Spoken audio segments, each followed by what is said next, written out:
اور اس کی غلاظت کو محفوظ رکھو. چنانچہ اس کو دستوں کی دوا دے دی گئی.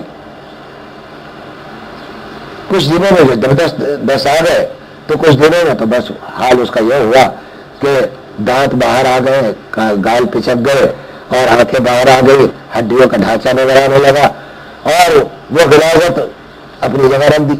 بچہ آیا شہزادہ واپس سفر سے, تو اس نے اس سے ملنے کی خواہش کی. انہوں نے کہا کہ ہاں ہم ملاتے ہیں تمہیں. انہوں نے کہا کہ لے گئے اس کنیز کے پاس, تو وہ دیکھ کے ڈر گیا. انہوں نے کہا یہ کیا چیز ہے, یہ تو بلا ہے. کہا کہ یہ وہی کنیز ہے جسے تمہیں عشق تھا, آؤ تمہیں دکھاتے ہوئے تمہیں عشق کس چیز سے تھا. وہ غلاظت اس کو دکھائی کہ اصل میں تمہیں عشق اس سے تھا. یہ نکل گئی اس کے اندر سے تو وہ حسن جاتا رہا تمہارا. یہ مثل حسن ظاہر نہیں ہو سکتا. تو اب ان کا عشق جو ہوگا وہ عشق ایسا ہوگا کہ وہ باقی رہنے والا بھی ہوگا اور قائم رہنے والا بھی ہوگا. اور یہی عشق محبت, عشق کا لفظ تو قرآن میں حدیث میں استعمال میں ہوا نہیں, محبت کا لفظ استعمال ہوا ہے حب کا. تو اس لیے محبت ہی کہیے, ہم عشق محبت سے اگلے درجے کو کہتے ہیں. محبت تو عام چیز ہو گئی, لیکن عشق کہتے ہیں اس سے اگلے درجے کو. اور حب قرآن میں اور حدیث میں اسی درجے کے لیے آیا. تو حق تعالی شانہ کی محبت عظمت سے پیدا ہوگی. جب تک کہ کبریائی کا احساس, عظمت کا احساس دل میں نہیں ہوگا اور ان کی نعمتوں کا تدبر نہیں ہوگا کہ اپنے اوپر نعمتوں کی بارش کو محسوس کریں, تدبر سوچیں, غور کریں کہ ہم پر کتنے نعمتیں ہیں, تب ان سے محبت پیدا ہوگی اور وہ محبت پھر لازوال ہوگی. اور یہی محبت پھر وصول کا ذریعہ ہے, نجات کا ذریعہ ہے. پھر جس شخص کو عظمت دل میں آ جاتی ہے حق تعالی شانہ کے, تو پھر کبر کا تو خیر بہت دور کی بات ہے. ادنا سی نافرمانی کا کوئی تصور نہیں ہوتا اس کے دل میں آتا.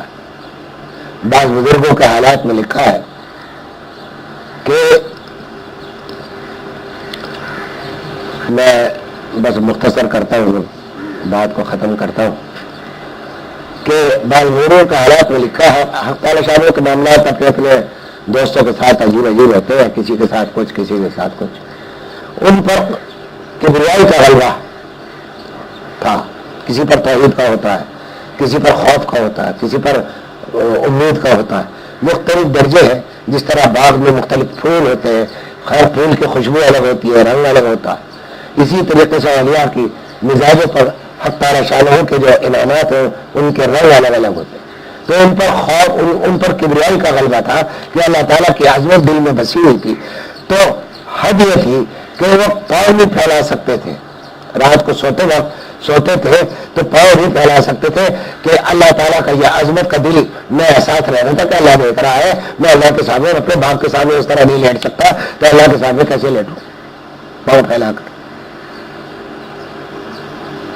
اب یہاں اس کا بھی شکر ادا کیجیے کہ اللہ نے اتنا غلبہ اپنے مختلف صفات کا ہم پر نہیں کیا کہ ہماری زندگی اجیرن ہو جائے. نہ حسن کا اتنا غلبہ کیا, نہ خوف کا اتنا غلبہ کیا. خوف بھی بڑی خوفناک چیز ہے. خوف ہو کر دوزخ میں جلنا ہے تو عملی سے جاتا رہتا ہے آدمی. نبی کریم صلی اللہ علیہ وسلم کو قربان جائیے ایسی ایسی دعائیں سکھا دی کہ دعا میں فرمایا کہ اللہ مجھے اتنا خوف عطا فرما کہ وہ مجھے گناہوں سے روک دے, اور اتنی امید عطا فرما کہ وہ مجھے عمل پر آبادہ کر دے.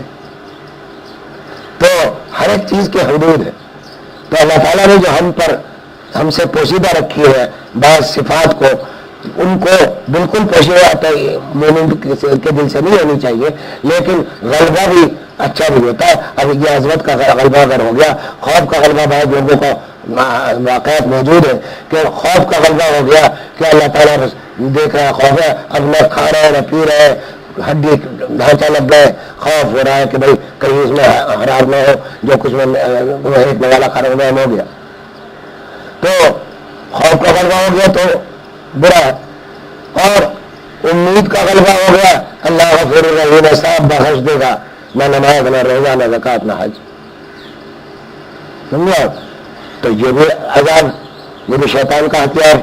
اللہ غفور الرحیم ہے، اس کے معنی ہی نہیں جانتے کہ غفور الرحیم کا معنی کیا ہے۔ تو بہرحال اب عرض یہ کرنا ہے کہ اس وقت آج کی اس گفتگو کا خلاصہ عرض کر دیتا ہوں۔ وہ خلاصہ یہ ہے کہ ہر شخص کے اندر، میں اپنا جب جائزہ لے رہا ہوں اور بھرا ہوا ہوں، ایسا لگتا ہے کہ واقعی تکبر ہی تکبر ہے آج، اور میں اس کی علامت بیان کرتا ہوں کہ ابھی آپ کے درمیان آپ مجھے عزت سے بٹھاتے ہیں، عزت سے بلاتے ہیں، میں یہاں آ جاتا ہوں، آپ میری عزت کرتے ہیں۔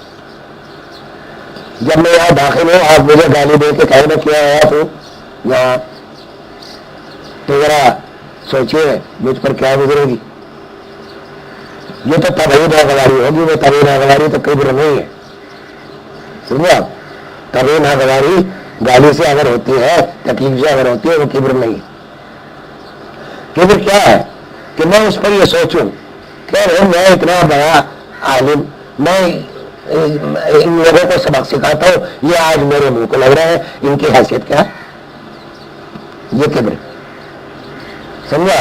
یہ تکبر۔ یہاں حدود کو اصل میں یہ بات سیکھنے کی ہوتی ہے کہ ہم ان حدود کو پہچان لیں کہ کہاں سے طبیعت کا طبعی کبر جو ہے وہ کبر نہیں ہے، اور کہاں سے کبر شروع ہو گیا، کہاں اسراف ہے، کہاں سخاوت ہے، کہاں کفایت شعاری ہے، کہاں بخل ہے۔ یہ حدود ہے، انہی حدود کو جاننے کا نام حقیقت میں شریعت ہے۔ شریعت نے جو کام کیا ہے وہ ان حدود کو قائم کر کے بتا دیا ہے، اور انبیاء اور ان کے نائبین نے ان کو عمل میں کر کے بتا دیا کہ دیکھو یہ حدود ہے، یہاں سے اسراف شروع ہو جاتا ہے، اس کو سخاوت نہ سمجھنا، یہاں سے کنجوسی شروع ہو جاتی ہے، اس کو کفایت نہ سمجھنا۔